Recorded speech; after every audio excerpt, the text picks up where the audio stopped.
debat yang kedua ada begitu banyak, terus kemudian hal-hal yang menarik sebenarnya kalau dibicarakan ya, karena isu ekonomi ini menjadi sesuatu yang tidak hanya milik atau isu milik, kaum elit, para investor, para pengusaha, tapi juga sangat dekat dengan masyarakat, apalagi para pelaku UMKM. Nah, kalau tadi saya sempat bicara mengenai apa yang diajukan oleh para cawapres di debat hari ini yang, selesai kira-kira beberapa waktu yang lalu, kita akan cek sebenarnya mana yang masuk fakta, mana yang ya oke lah ini sebagian benar, sebagian mungkin ada bumbu-bumbu manis begitu ya. Tapi mana kemudian yang harus kita teliti bersama, kami akan cek untuk Anda supaya Anda tidak kena gocek. Nah, kita akan bahas, saya sudah berada di sini bersama dengan, Bayu Galih, editor Cek Fakta dari Kompas.com. Selamat malam Mas Bayu. Selamat malam Nitya. Tadi kita sama-sama di ruangan, di War war Room room ya. Ini semua sudah berkeringat karena isu hari ini lumayan tricky ya. Ada Iya. banyak angka, ada banyak data yang saya tadi dengar, Mas Bayu ini sudah benar belum? Ini tahun Iya, iya, berapa? iya. Ini bagaimana kondisinya? Faktor-faktor lain ini yang Iya, terjadi ya? memang ketika bicara tema ekonomi tantangannya adalah mencocokkan dengan angka ya. Jadi Mhm. data-data yang bisa dibilang valid gitu. Jadi ketika kandidat bicara soal angka, kita juga harus mencocokkan dengan data yang ya bisa dibilang memang harus valid gitu kan, dari sumber yang relevan. Betul, ada relevansinya dengan tahunnya, ada Iya, iya, iya. relevansinya dengan kondisinya tadi. Benar Ada sekali. beberapa yang kemarin kita tadi sudah putuskan akan diambil untuk Iya. dicek faktanya masing-masing dari pernyataan cawapres nomor urut Cawapres. 1, nomor urut 2, dan juga nomor urut 3. Ini sesuatu yang sangat menarik untuk dibahas karena ketiganya menampilkan gaya yang berbeda dan Iya. juga mengangkat isu yang sebenarnya ini lumayan menunjukkan isu yang menjadi perhatian bagi mereka ya. Iya, Kalau kita benar lihat sekali. tadi maksud kami Muhammad Iskandar ini banyak menggunakan kata-kata mengenai angka Iya, iya, pengangguran iya, begitu iya. ya. Sementara kalau Gibran ini yang tadi kita lumayan ini ya, yang mana nih Iya, akan iya, kita iya. angkat dari pernyataan Gibran ya Mas Iya, Bayu ya? ada beberapa kayak keberlanjutan kan, Mhm. melanjutkan keberlanjutan pemerintahan yang sekarang juga nanti ya. Kemudian juga ketika kita bicara Mahfud MD, yang disoroti faktor sektor-sektor hukum juga nanti. Mhm. Yang menjadi kekuatannya seorang Mahfud MD Seorang sebagai Mahfud Menko MD, Polhukam ya? iya, iya, iya. Oke. Ini sangat menarik Mas Bayu, tapi kita juga akan melihat bagaimana sebenarnya atau mana pernyataan mana yang akan kita ambil kemudian tadi tim di War Iya. Room dari Kompas.com, tim Cek Fakta sudah melakukan DD-nya, Iya. due diligence-nya untuk mengetahui apakah pernyataannya dari cawapres nomor urut 1, 2, dan 3 yang disampaikan dalam debat ini apakah benar atau tidak. Kita akan mulai dari pernyataan cawapres nomor urut 1, Muhaimin Iskandar atau Caimin, yang menyebut bahwa angka pengangguran Indonesia mencapai 8 juta orang. Mas Bayu jangan senyum terlebih dahulu ya, Iya. karena ada banyak hal yang bisa dikulik dari hal ini sebenarnya. Sementara orang-orang atau pekerja yang bekerja di sektor informal ini mencapai 80 juta orang. Barusan adalah pernyataan yang disampaikan dalam debat oleh Muhaimin Iskandar. Kita akan dengarkan terlebih dahulu. Nah, padahal rakyat sudah kerja. Ini harus kita selepet. Angka pengangguran sudah 8 juta, 80 juta memang bekerja, tetapi di sektor informal. Mereka tidak mendapatkan penghasilan yang pasti dan bahkan dompetnya dipastikan tipis. Ini yang harus kita selepet. Oke, kalau kata-kata sifat dompet tipis itu sudahlah, kita nggak perlu ngecek Iya, soal iya. itu ya Iya. Mas Bayu ya. Tapi yang ingin saya cek adalah dua hal. Pertama yang mengenai angka pengangguran, kemudian ada berapa orang yang masuk dalam atau bekerja dalam sektor informal. Informal. Kita boleh lihat terlebih dahulu ya. Iya, Oke. kalau dilihat pernyataan tadi Caimin memang bisa dibilang karena dia mengusung visi perubahan ya. Jadi Caimin menyoroti sektorial yang ada di masyarakat. Makanya yang diangkat kayak semacam pengangguran, terus sektor informal, dan lagi kata-katanya kan dompetnya tipis dan segala Ya. macam. Juga ya sebelumnya juga pernah diucapkan Caimin ketika di Bekasi. Tapi kita lihat faktanya seperti apa.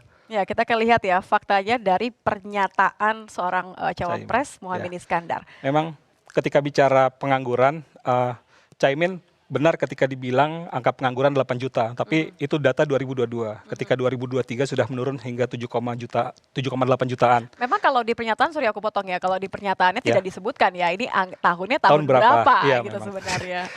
Tapi yang menarik lagi ketika sektor informal, datanya masih sesuai. Ketika Caimin bilang 80 juta, memang sesuai data BPS 82,67 juta orang. Ya, give or take atau oke lah ya, sekitar 59% lah ya.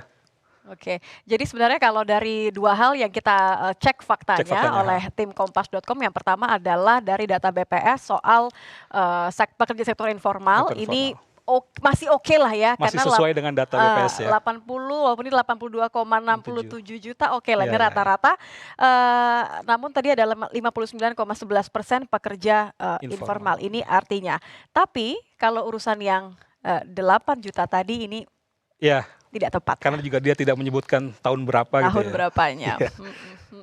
Oke, nah kalau tadi adalah pernyataan dari cawapres nomor urut 1 Muhaimin Iskandar yang ada hal yang benar atau Ada yang sesuai benar. dengan fakta, tapi ada juga hal yang nampaknya kurang tepat karena tidak dicantumkan secara benar tahunnya. Tahun, Tahun ya, berapa? Kalau mengacu pada tahun 2022 masih bisa relevan, masih relevan. bisa dikatakan benar, tapi kalau 2023 ini angkanya sudah berubah. Nah, kita akan dengarkan juga pernyataan eh, pernyataan dari cawapres nomor urut 2 Gibran Rakabuming Raka ketika menyampaikan dalam sesi visi dan misi dalam debat kedua ini, cawapres nomor urut 2 Gibran Rakabuming Raka mengatakan bahwa rata-rata pertumbuhan ekonomi di Indonesia ini tetap resilience di angka 5%. Nah, kita akan dengarkan terlebih dahulu sebelum saya akan kembali ke Mas Bayu mengecek benar nggak nih pernyataannya dari seorang Gibran Rakabuming Raka. Di tengah gempuran resesi global, perang dagang, konflik geopolitik, rata-rata pertumbuhan ekonomi negara kita tetap resilient di rata-rata 5%.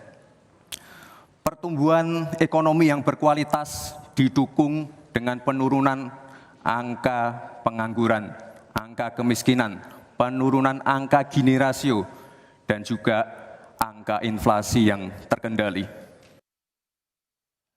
Oke, ini yang dicek kita akan mengacu ke rata-rata pertumbuhan ekonominya ya Mas Bayu. Ekonomi. Saya akan bukakan untuk Anda, ini adalah pernyataannya, kutipannya. Ya, jadi memang bisa dibilang Gibran ini menyoroti bahwa ekonomi Indonesia masih baik-baik saja walaupun kondisi dunia sebenarnya tidak sedang baik-baik saja. Ada resesi global, ada Betul. perang dagang, bahkan juga banyak Pasca kejadian, pandemi juga. ya, konflik geopolitik juga banyak kan.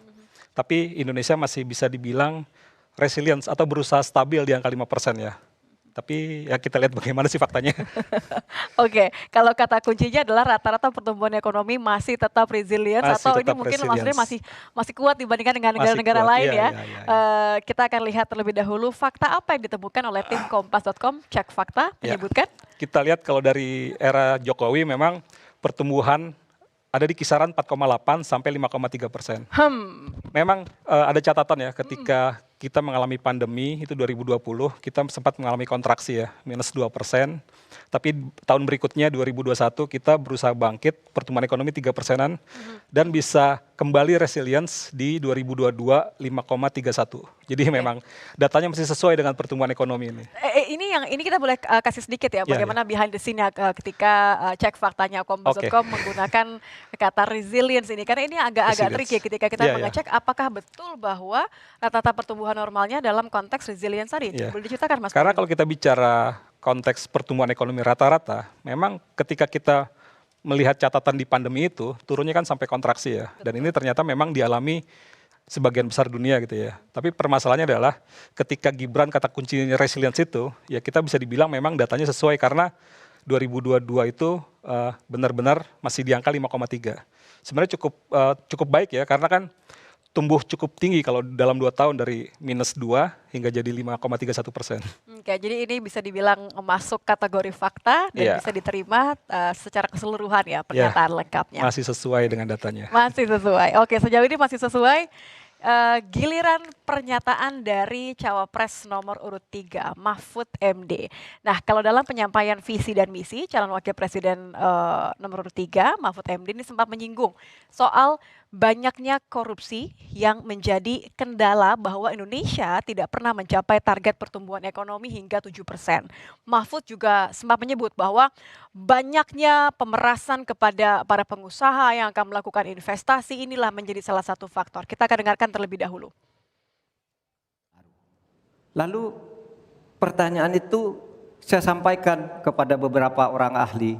Lalu mereka mengatakan hanya karena kebodohan kita kita ini tidak bisa menaikkan pertumbuhan ekonomi menjadi 7% karena kita ini kaya raya dengan sumber daya alam dan sumber daya manusia yang hebat. Masalahnya apa? Masalahnya banyak korupsi dan inefisiensi di sektor-sektor pertumbuhan ekonomi, yaitu di sektor konsumsi, belanja pemerintah, ekspor impor, dan investasi. Saya langsung ke Mas Bayu ya, kita akan lihat. Ini sebenarnya menarik lagi-lagi karena kita melihat ada gaya yang berbeda, kemudian fakta yang kembali diulang-ulang, persepsi yang kemudian sangat mengunggulkan gayanya masing-masing. Dan ini adalah khasnya Mahfud MD sekali ya, soal pemberantasan korupsi. Ini dia kutipannya. Kita lihat Prof. Mahfud MD memang seorang pakar hukum tata negara ya. Jadi dia memang menyoroti sektor hukum, apalagi dia bisa dibilang komandan di pemerintahan Jokowi di sektor politik hukum dan keamanan. Betul. Jadi ketika dia bicara korupsi, memang sorotannya bahwa korupsi ini menyebabkan pertumbuhan ekonomi yang ya bisa dibilang stagnan. Karena juga Prof. Mahfud di debat ini bilang pertumbuhan ekonomi Indonesia selama reformasi tidak pernah mencapai 7%. Dan ini sorotannya karena banyak di sektor pertumbuhan ekonomi. Itu di sektor konsumsi, belanja pemerintah, ekspor impor, dan investasi. Tapi kayak gimana sih faktanya? Bagaimana ya faktanya ya, kita akan cek nih ya. Seperti apa kebenarannya? Ya kalau kita bicara indeks persepsi korupsi, memang Indonesia skornya pernah terjun bebas ya dari datanya Transparansi Internasional. Dan lagi yang menarik lagi, sorotan Prof. Mahfud memang kalau berdasarkan data ICW, ini memang kerugian negara akibat korupsi banyak di sektor-sektor ekonomi. Betul. Perdagangan, transportasi terus juga ada sumber daya alam, utilitas dan segala macamnya. Ini memang ya bisa dibilang sorotan yang tepat gitu ya ketika bicara korupsi, dampaknya ke pertumbuhan ekonomi. Ya, apalagi setelahnya pernyataan setelah mengambil data dari ini ya, dari indeks persepsi korupsi, ini kemudian dilanjutkan dengan persepsi bahwa ketika ia menjadi Menko Polhukam, 5 sektor inilah yang kemudian ia berantas. Ya, betul, menjadi sorotan ya. Untuk ditangani ya korupsi di sektor itu. Oke, jadi sejauh ini ya, fakta. sesuai faktanya. Sesuai ya. Oke, Mas Bayu kalau kita lihat tadi kan ketiga hal ini lagi-lagi yang mengusung pendekatan yang berbeda. Tapi sejauh ini fakta yang kita temukan adalah benar begitu ya. Pernyataan mereka bisa di cross check dalam fakta. Bisa diceritakan bagaimana kemudian tim cek fakta kompas.com menggunakan metodologi seperti apa, kemudian seperti apa tantangannya untuk debat cawapres kali ini karena temanya nih ekonomi jadi harus presisi begitu ya, tidak boleh lewat 0, sekiannya pun. Ini memang pertama kesulitan atau sebenarnya metode yang harus diperhatikan adalah pernyataan yang disampaikan. Apakah itu bisa diuji atau tidak? Karena kan tidak semua pernyataan tidak bisa diuji. Jadi kita tidak bisa menguji pernyataan yang memang slip of tongue gitu, salah ngomong itu nggak bisa diuji.